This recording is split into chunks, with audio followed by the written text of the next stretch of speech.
Hey everyone, it's the hardcore legend Nick Foley asking you to support WrestleTalk by going out and buying your tickets for Ready to Rumble at the Prince Charles Cinema on May 7th. That's WrestleTalk. Yeah. Support WrestleTalk! Hello and welcome to the WrestleTalk Super News. I'm Ollie Davis. We've got a packed show for you today, including multiple huge and very controversial returns to WWE, more on reports of Lio Rush having backstage heat, and yet another wrestler is leaving WWE. Click the timestamps in the video description below to jump to any of those stories right now, and make sure to have a super click party. I'm gonna make it this time. Super click! And give us a subscribe, click the thumbs up button, and answer our question of the day down below. Should WWE go back to Saudi Arabia? Because I'll be replying to people in the comments from out of nowhere. But first, this is Bray Wyatt. His Wyatt family faction was once one of the most popular acts in WWE, but he's had a rough time ever since Randy Orton burnt down his compound from out of nowhere, and then had a WrestleMania match where creepy images were projected on the ring, and then had a House of Horrors match where they beat each other up in an abandoned house with a haunted tractor. But now Wyatt is a new man with a new cardigan. He's most definitely put all those demons totally behind him and has started the not terrifying at all children's show Firefly Funhouse. And after painting this wonderful picture of someone trapped in a burning down house, don't look at it directly in the eye, it'll eat your soul! Bray has continued to heal by forgiving his former tormentor. A couple years ago, Randy Orton did some pretty bad stuff to me. He destroyed my temple, uncrowned me as the champion of the world, caused my brother to abandon me and betrayed my trust. Worst of all, he didn't say he was sorry, sad face. But I forgive you, Randy Banders, with a gif of Bray saying, "Yowie wowie!" Bray thought he was in a safe space, but little did he know there was a viper in his house, as Randy Orton replied from out of nowhere, "You had WWE spend $2 million on photo-projected bugs. What you expect me to do? Trailer Park Boys, Bo-effing Bandy, over and out. Hashtag House of Horrors." WWE spent $2 million on a fancy OHP. Lest we forget, that was also the WrestleMania where Orton was followed out by a giant sperm. Randy by name, Randy by nature. Bray's recovery, thankfully, wasn't derailed, with him replying with yet another nickname for Autumn. "We did our best, Rambo Dingo Man." But while Wyatt has found a brilliantly creative way to repackage himself on the main roster, not all are so lucky. They're luckier. They get to go back to NXT. Following the never-ending superstar shake-up, when will you end? The Wrestling Observer is reporting Killian Dane will be moving from SmackDown back to the NXT roster. This now means his former Sanity faction has been completely separated, with Eric Young being drafted to Raw, Alexander Wolf turning up on NXT UK to form their version of Ring Camp called Imperium, and Nikki Cross currently stuck in the Quantum Realm. And Dane isn't the only main roster star being called back, as Tyler Breeze turned up during last night's NXT TV tapings to challenge Velveteen Dream to a North American title match. Breeze has actually been wrestling on NXT live events for quite some time now, with his Fashion Police tag partner Fandango out injured, but this marks the first time he's appeared on TV since he fought Ricochet for that same title back in November. But NXT isn't for everyone, and at least one more WWE wrestler appears set to leave the company entirely. All the releases segue!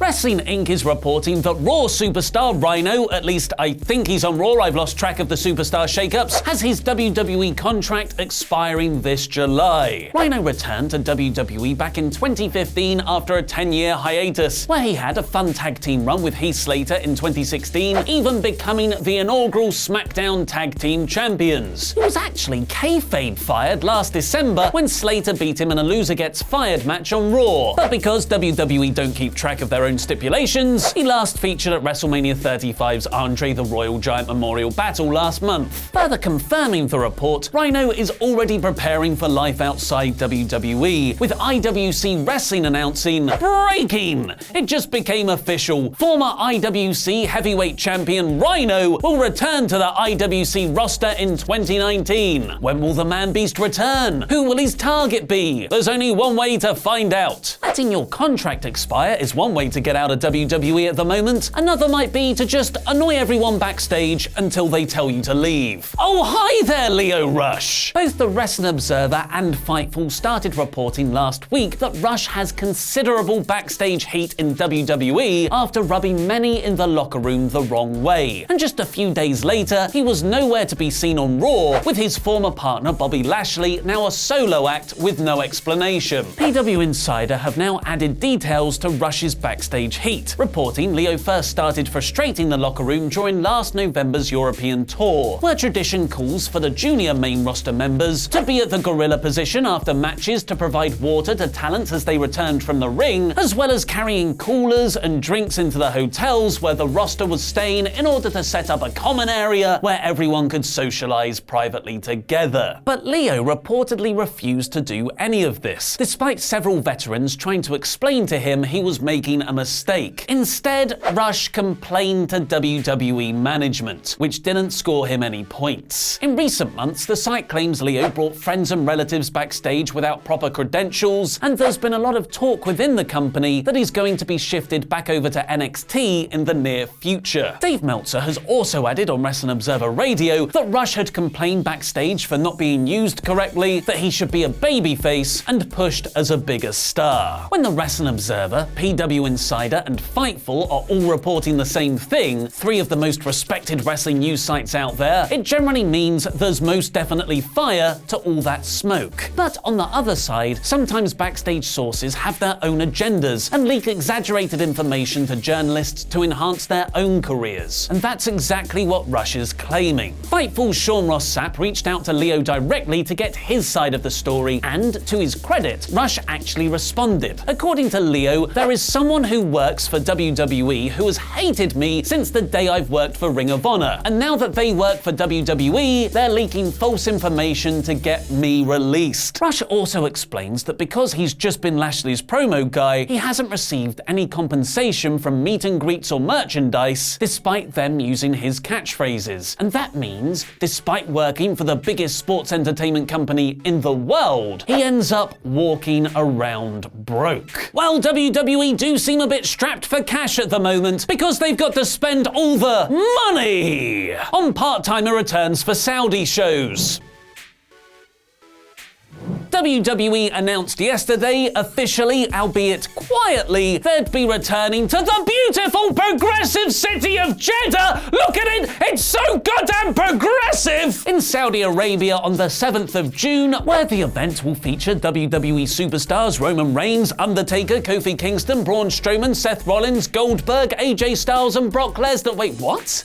That's right. The Saudi money means no retirement is now safe, with Shawn Michaels being tempted back into the ring at last November's Crown Jewel, and now Bill Goldberg returning to WWE after his brilliant final run with Lesnar through 2016 and 17. Goldberg had teased a return to the ring the day before the announcement, posting on Instagram, "Who's next? What's next? Stay tuned," pondering face emoji. Just hours before Dean Ambrose unveiled his Jon Moxley promo, starting speculation Goldberg too might be on his way to All Elite Wrestling, which has been rumored ever since reports first broke about the new wrestling promotion. But alas, the answer to this "what's next" is WWE's next Saudi show. Just in case you missed it, Brock Lesnar was also announced in that press release. You know, the guy we all thought we were rid of after Seth Rollins finally took the Universal title off him at WrestleMania 35. This comes after months of Lesnar going back and forth with a return to MMA, re-entering USADA's drug testing pool, a prerequisite for fighting in the UFC again, and even shooting an angle with current UFC heavyweight champion Daniel Cormier to set up a fight between the two. UFC President Dana White, however, has revealed to ESPN that Brock told me he's done. He's retired. We're going to move in another direction with Cormier, a direction that appears to be DC facing former champion Stipe Miocic. So it seems Lesnar has done it again, playing playing both WWE and UFC against each other to see who will pay him the most, with Vince McMahon coming out on top once more. Whether this means the Saudi date is a one-and-done show with an exhibition match against Goldberg, for example, or marks Brock's part-time return to WWE in the face of falling ratings remains to be seen, which could mean, in the darkest timeline, Lesnar beats Seth for the title. It must be noted that Brock has retired from MMA once before, so take his announcement with a USADA-failing pinch of salt. But with him turning 42 this year, his time is possibly running out for one more high-profile UFC match. And the other big name for Saudi Arabia is The Undertaker, who's been rumored ever since McMahon reportedly convinced the dead man to return to WWE after he started to get very lucrative independent bookings. Independent bookings that WWE reportedly forced Undertaker to go back on. The Saudi show doesn't yet have a name, but WWE's press release reveals it'll take place at the King Abdullah Sports City Stadium in Jeddah, so progressive, on Friday the 7th of June at the local time of 8 p.m, and it will stream live on WWE Network. WWE's continuing relationship with Saudi Arabia is highly controversial, given the country's human rights abuse record, that women aren't allowed to play sports without permission from their male guardian, the government's alleged murder of Washington Post journalist Jamal Khashoggi last year, and loads of other things. Get your tickets to come see WrestleTalk live in London on Tuesday, where we'll be screening Ready to Rumble in Leicester Square. Click the link on the right to get those. And what is going on with the Sonic the Hedgehog movie? Find out why fans hate it by clicking the video below that. I've been Ollie Davis, and that was wrestling.